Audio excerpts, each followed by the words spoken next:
Funding for this program is provided by... Additional funding provided by... This is a course about justice, and we begin with a story. Imagine you're the driver of a trolley car. Your trolley is hurtling down the track at 60 miles per hour. At the end of the track, you see 5 workers. You try to brake, but nothing happens. The brakes aren't working. You know with certainty that if you hit those 5 workers, they will die. You feel desperate, until you notice a side track off to the right. On that track, there is 1 worker. Your steering wheel works. You can turn the trolley if you choose, killing the 1 but sparing the 5. So here's our first question. What's the right thing to do? What would you do? Let's take a poll. How many would turn the trolley onto the side track? How many wouldn't? Keep your hands up, those of you who would go straight ahead. All right, a handful would go straight, but the vast majority would turn. Now let's hear why. Why do you think it's the right thing to do? Someone from the majority, stand up. Why turn? Open quote, student, because it can't be right to kill 5 people when you could kill only 1 instead. Close quote. Good. A clear, straightforward reason. Anyone else? Open quote. Student, well, I was thinking about 9/11. We consider the passengers who brought down the plane in Pennsylvania heroes. They chose to sacrifice the people on the plane in order to save many more on the ground. Same principle here. Tragic, but better for 1 to die so that 5 can live. Close quote. Is that the reason most of you who chose to turn would give? All right, now let's hear from the minority, those who wouldn't turn. Open quote.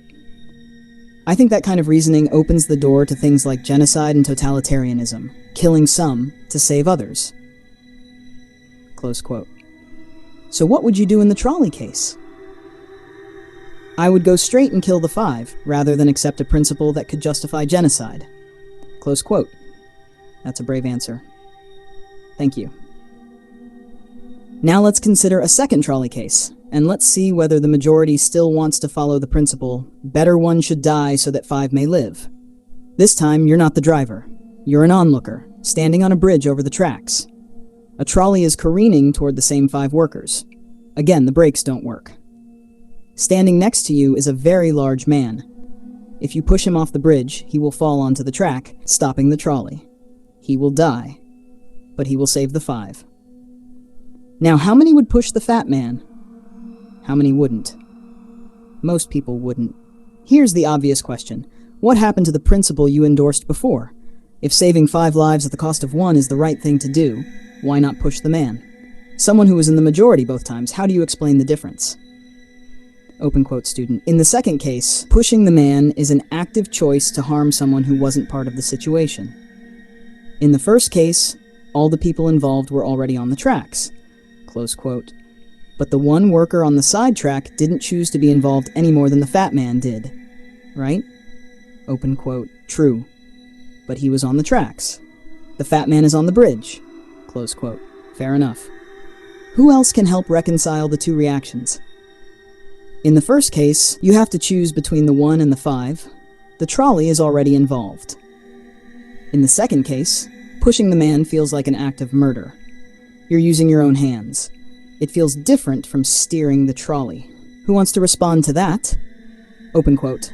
I don't think that's a good reason. Either way, you choose who dies. Turning the wheel is also an active choice.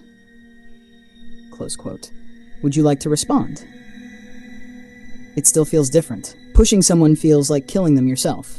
Steering doesn't feel the same, even though, now that I say it out loud, I'm not sure why. Close quote. That's honest. What's your name? Open quote, Student Andrew. Andrew, let me ask you this. Suppose instead of pushing him, the fat man was standing on a trapdoor, and all you had to do was turn a steering wheel to open it. Would you turn it?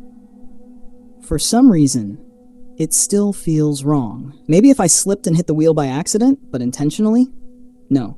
Close quote. Alright, let's try another angle. Imagine you're a doctor in an emergency room.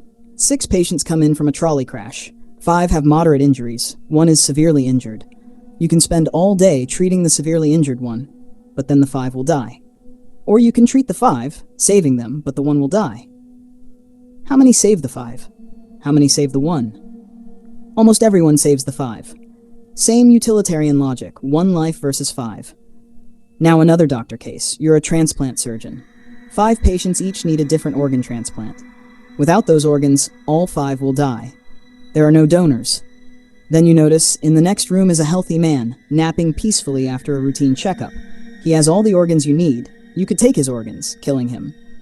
But save the 5. How many do it? Anyone? A few hands, very few. Someone in the balcony. Why would you? Open quote. I'd actually consider taking the organs from one of the 5 who dies first and using their organs to save the remaining 4. Close quote. Creative. But for now, that solution ruins the philosophical point. Let's step back. We've noticed 2 kinds of moral reasoning emerging. 1, consequentialist reasoning, judging actions by their outcomes. Better that 5 should live even if 1 must die. 2, categorical reasoning, judging actions by the intrinsic rightness or wrongness of the act itself, regardless of outcome. Some things are just wrong, like killing an innocent person, even to achieve a good result. The most influential consequentialist theory is utilitarianism, created by Jeremy Bentham. Bentham argued that the right action is the one that maximizes utility, meaning overall happiness or pleasure minus pain. The greatest good for the greatest number. We're going to test that principle with a real case. The Queen v. Dudley and Stevens, a famous 19th century British legal case. A newspaper at the time wrote, open quote, "A sadder story of disaster at sea was never told," close quote. And that's where we'll pick up next.